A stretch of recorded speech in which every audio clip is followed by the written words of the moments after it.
Assalamualaikum warahmatullahi wabarakatuh. Nama saya Asyar Khalistar Mevia, kelas 11 perawat. Sini saya akan menjelaskan tentang pathway gastroenteritis. Yang pertama itu ada infeksi yaitu virus, bakteri, dan parasit. Setelah itu patofisiologinya masuk ke saluran cerna dan berkembang. Setelah itu ada toksin dalam dinding usus halus, merusak mukosa usus, dan terjadi iritasi mukosa usus. Lalu hipertensi cairan isotonik dan elektronik. Setelah itu terjadi diare dan terjadi BAB, muntah, dan mukosa kering. Lalu ada gangguan asam basa, dehidrasi, asidosis metabolik, dan hipokalemia, lenjatan hipovolemik, shock hipovolemik, penurunan kesadaran, serta kematian. Etiologi yang kedua ada cemas dan takut. Patofisiologinya, stimulus saraf simpatis akan merangsang peristaltik usus, kemampuan absorpsi yang akan terjadi diare. Setelah itu output muntah, ada BAB, muntah, dan mukosa kering.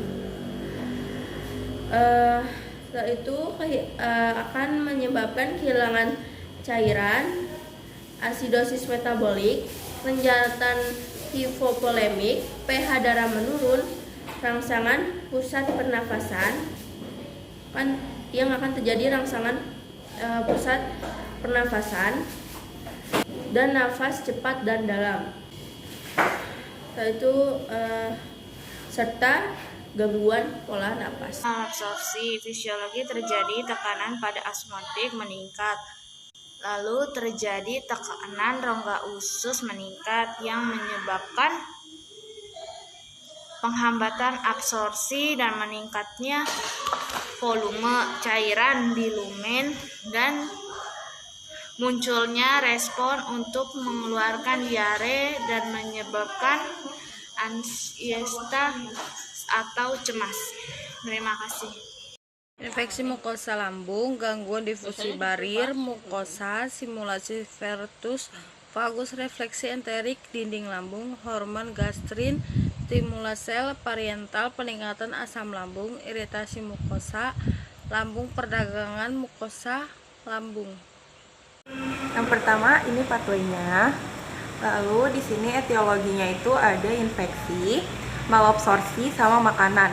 Untuk patofisiologi yang makanan itu adalah terjadinya toksin tidak dapat diabsorpsi, lalu terjadi hiperperistaltik dan munculnya kemampuan absorpsi menurun yang menyebabkan diare dan terjadinya inflamasi saluran pencernaan yang mengakibatkan agen pirogenik, mual dan muntah.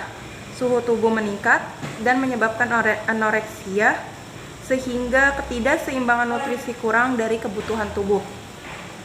Untuk etiologi malabsorpsi yaitu terjadinya tekanan osmotik meningkat, lalu pergeseran air dan elektrolit ke rongga usus, isi rongga usus meningkat yang menyebabkan diare.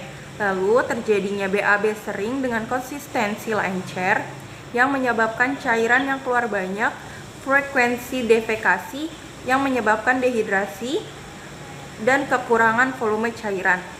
Lalu selanjutnya frekuensi defekasi yang menyebabkan BAB encer dengan atau tanpa darah yang menyebabkan diare. Untuk etiologi infeksi. Untuk etiologi infeksinya itu terjadinya kuman masuk dan berkembang dalam usus. Habis itu toksin dalam dinding usus halus yang menyebabkan hipersekresi air dan elektrolit usus meningkat sehingga terjadinya diare yang menyebabkan BAB sering dengan konsistensi encer yang menyebabkan kulit di sekitar anus lecet dan iritasi sehingga terjadinya kemerahan dan gatal yang akan menyebabkan resiko kerusakan integritas kulit. Sekian dari saya. Assalamualaikum warahmatullahi wabarakatuh. Assalamualaikum warahmatullahi wabarakatuh. Perkenalkan, nama saya Sri Rayu, kelas 11 Keperawatan.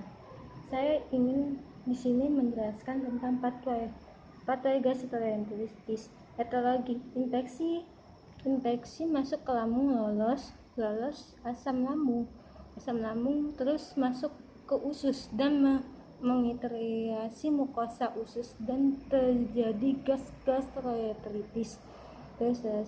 Lalu menyebabkan reaksi inflamasi yang merangsang peningkatan sekresi cairan ke rongga usus menuju rongga usus yang menyebabkan abnormal renggang, lalu menimbulkan rasa nyeri. Motilitas usus terganggu menyebabkan hipomotilitas yang menimbulkan bakteri tubuh berlebihan yang menjadi metabolisme Ka oleh bakteri yang menimbulkan rasa kembung, anoreksia, mual, dan muntah. Wassalamualaikum warahmatullahi wabarakatuh.